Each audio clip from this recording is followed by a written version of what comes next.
What is up guys, Jarv here, back today jumping into Destiny 2, and we are back with a This Week in Destiny, taking a look at everything that you can expect from the week ahead. So if you want to find out more about the continuation of the Dawning, a brand new earnable seal as part of the 30th anniversary pack, as well as all the weekly rituals, and more importantly what Tess has available for Bright Dust this week, then be sure to stick around and enjoy the video. If you do enjoy the video, be sure to leave a comment and rating down below, and remember to subscribe for more Destiny 2 content. Just over 70% of the viewers on the channel aren't currently subscribed, so be sure to hit that red button and ring that bell to make sure you don't miss an update. But without further delay guys, let's jump into the video.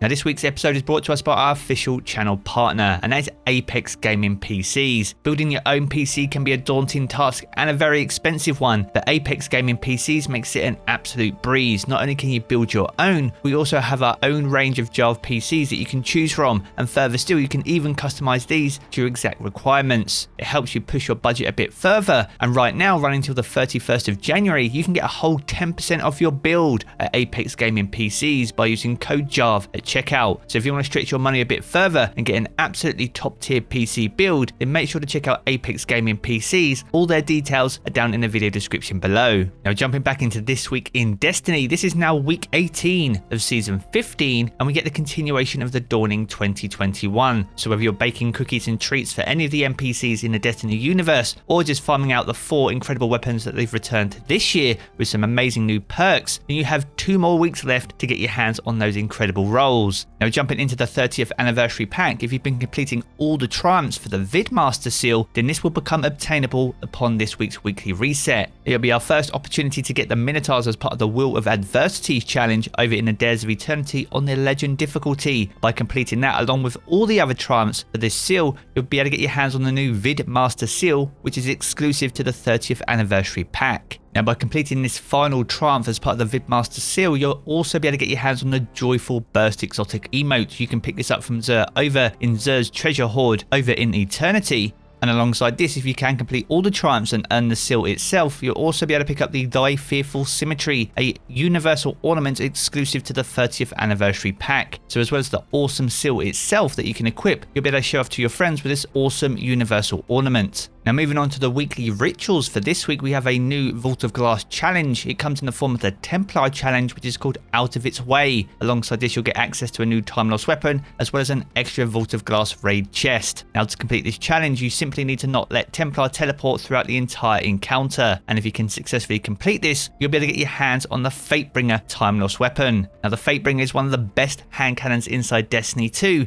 and with the time loss versions coming with 2 perks in the 3rd and 4th column, you are guaranteed the God roll on the Fatebringer absolutely every time. It's well worth the effort to get that fire team together and get that challenge done. Now alongside the Vault of Glass challenge, we also have a new legendary Shattered Realm this week. This rotates around to the Ruins of Wrath. So if you're still completing those and finding some of the secrets, mysteries and also the anchors, then make sure to jump into the Ruins of Wrath this week to get those challenges done. Now moving on to the Crucible Rotator, this moves around to Team Scorched, which is one of the interesting and for me one of the most frustrating game modes inside the Crucible Rotator. But if you want to mix it up and fancy something different in the Crucible this week, then be sure to jump into Team Scorched when you can. Alongside Team Scorch, we also have bonus Gambit ranks all week long. So if you're finishing out some of the seasonal triumphs from Season of the Lost, which require Gambit resets, especially if you're earning that Ascendancy Rocket Launcher ornament, then make sure to jump into Gambit this week to earn those easy Gambit ranks. Now moving on to the Nightfall and Grandmaster Nightfall for week 18 in Season of the Lost, and we move around to the Proving Grounds. This returns, and with that we get some new adept weapons to chase. Now remember guys, if you are running the normal version of the Nightfall, you will earn the regular version of the Nightfall exclusive weapons. If you're chasing down the adept versions, you'll need to complete the Grandmaster version of the Nightfall this week. Now one of the weapons on offer is the Hothead Rocket Launcher. Now the Hothead Rocket Launcher is one of the best rocket launchers, especially legendary rocket launchers inside Destiny 2, and when you pair that with the fact that you can also intrinsically inherit the Wolfpack round perk from Galahorn, then if you pair that with a Hothead that has explosive light for example, then you have a very strong legendary rocket launcher indeed. It's borderline exotic when you think about it that way, so it's definitely worth getting a good roll on the Hothead this week, so make sure to jump into the Nightfall to get your hands on it. But if you're not a real fan of rocket launchers in general, then the Hung Jury is also on offer. It has some of the best rolls available on any scout rifles inside Destiny 2, whether that be rapid hit and explosive payload, or even subsistence explosive payload. This week is a perfect opportunity to get your hands on a great scout rifle, which could help set you up for success when Witch Queen launches in February 2022. Now moving on from the Nightfall and over to Europa, the new Eclipse Zone for this week can be found over in Eventide Ruins. So if you're still seeking out the augments way back from Beyond Light, then you'll need to head over there to find your target. Now the Empire hunt this week rotates around to the Dark Priestess.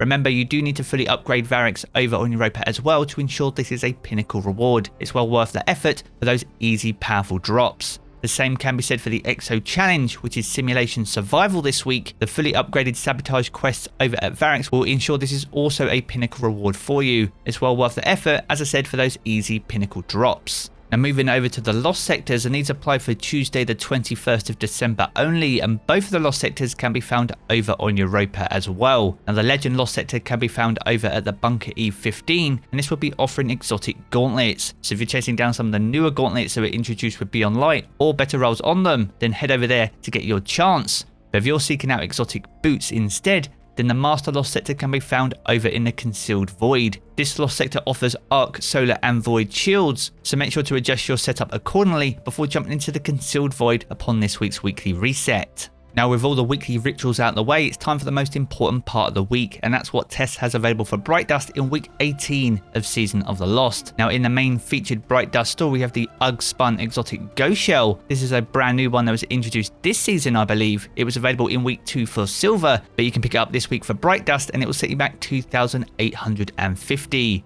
Alongside this, we have the Snow Bunny. This is a brand new emote that was introduced this season. So if you like the look of this and want to add this to your emote wheel, this will set you back 700 Bright Dust. Alongside this, we have the Sweet Entrance, a transmat effect for the Dawning event. If you like the look of this, you can add this one to your collection for 450 Bright Dust. Next up, we have a new shader, a legendary shader called Sharkbite. This is also new for this year's Dawning event. So if you want to add this to your shader collection and like the look of it, and it's a very shiny shader, then this will set you back 300 Bright Dust. Now over in the main Bright Dust store, we have the Baking Cookies exotic emote. This is back from season 5. Sadly, I don't have it in my collection, and if it's also missing from yours, you can pick it up this week for 3,250 Bright Dust. Alongside that, we have the Struggling Skate, a new emote introduced with this year's event. This will be available next week for Silver, so if you want to save those real world pennies, make sure to pick it up this week for 700 Bright Dust instead. Alongside that, we have the Winter Lotus Exotic Ghost Shell from a previous Dawning event. So if you're collecting these, this will set you back 2,850. Alongside that, we have the Polar Vortex, a huge exotic sparrow themed on a polar bear. So if you're a huge fan of polar bears in general, then make sure to pick this one up, and it's 2,500 Bright Dust this week. Next up, we have the Sleepless Flight, an exotic ship for the Dawning event. So once again, if you like the look of this and want to pick this up, this will set you back 2,000 Bright Dust. The penultimate item on offer is the Snowfork Projection, a new ghost projection for this year's event, and this will set you back 1,500 Bright Dust. And the final item on offer in the Eververse store this week is called Compliance, the exotic weapon ornament for the Anarchy Grenade Launcher. So if you want to mix it up for your Anarchy and fancy pulling that out of your vault, then this will set you back 1,250 Bright Dust. So there we have it guys, a good look at everything that we can expect for week 18 in Season of the Lost, the Dawning, and also the 30th anniversary pack. If you've enjoyed this video, be sure to check out one of the 2 videos you see here in these cards for more Destiny 2 content. And if you want to keep up to date with everything to do with Destiny 2, be sure to hit subscribe as well. I'm going to jump back into the game as always guys, and I will catch you all again very soon.